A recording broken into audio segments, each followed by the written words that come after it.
What is slowly phasing out in 2022? Term lengths of UK PMs. Manned registers.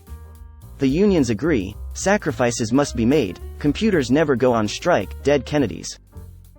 Honestly? Cheap and neat finds at antique, thrift stores. Most places upcharge outrageous amounts for the items they get in, especially if it's a legitimate antique or unique item.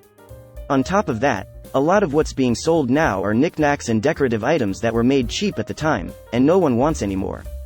I think we're also phasing out of the cheap product phase for everything, or at least slowing down.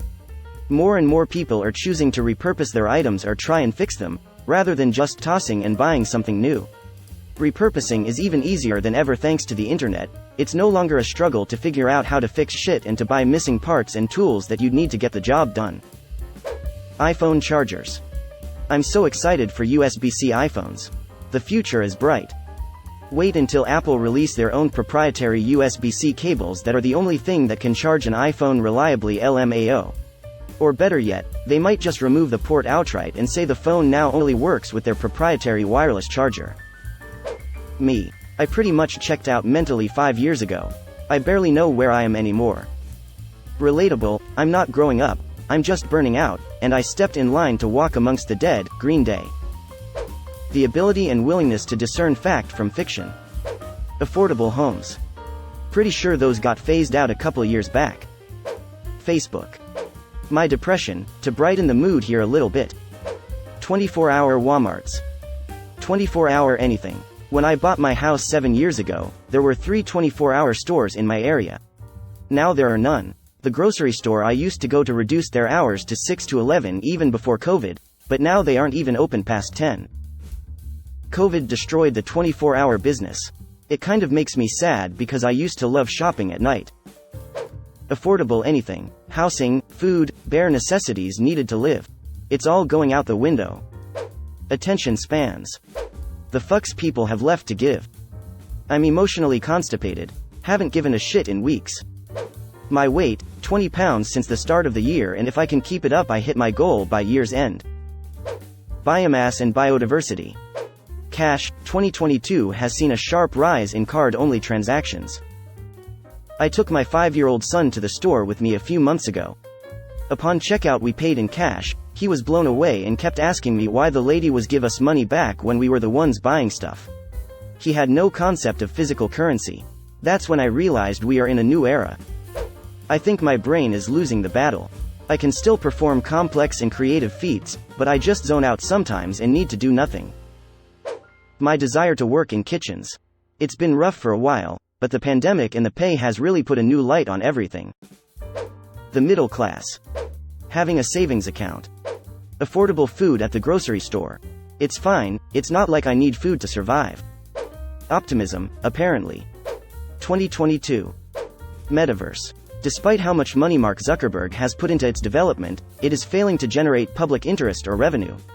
I would say 1 to 2 years before investors give an ultimatum and pull out. Airbnb. The fact that some Airbnbs are trying to add chores now is laughable.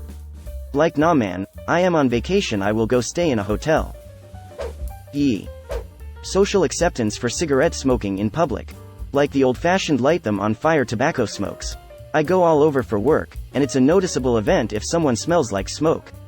No buildings seem to have smoking areas anymore, even the butt cans are rare sightings. Can you even imagine someone lighting up inside a restaurant? People still do it, but they almost have to hide it, only smoking at home or in their cars or vaping while out and about. When you come out of a store and you smell cigarette smoke, it's noticeable because it's not always there. The difference from 10 years ago is huge. 20 years ago this would be unimaginable. My wardrobe. I've lost just over 50 pounds this year. Privacy. My life with a parent mum passed 3 years back and now dad has a life expectancy of 1 month. I'm gonna miss you old man, fuck edit. I love every one of you. God bless you all and cherish every moment. I only had a short 28 years with my parents, but sometimes that's all you need. DVDs. It's been going on for a bit now, but it's still crazy how fast they went from king to nothing. I still prefer having something physical as part of a collection. I hate the idea that, one day, a company can just close my account or just go bust and I've lost all my films. Working in an office. My dad loves working at home. He gets to spend more time with us, he doesn't have to drive 40 minutes a day, doesn't have to dress up and stuff, just overall more chill. He's also a master at getting work done unreasonably quick, so he has tons of free time. NFTs, and I hope they continue to fall in popularity because honestly they weren't even popular to begin with, just a fad peddled by the rich. My grandma. Affordable living. I'd say critical thinking. So many of these TikTok conspiracy theories can be debunked just by thinking about it critically. But instead people hear something that confirms their pre-existing views and beliefs, half remember it, repeat half of what they remember as a fact, and next thing you know the globalists are munching on babies for breakfast or whatever. I think the straw has broken the camel's back on laugh track sitcoms. How I Met Your Father is the first one I've seen in years to use one, and it's not good, it's jarring to see, so I'd say those are finally phasing out, with the norm being laugh-teak-free funnies, which have existed for years now OFC, but are becoming the standard.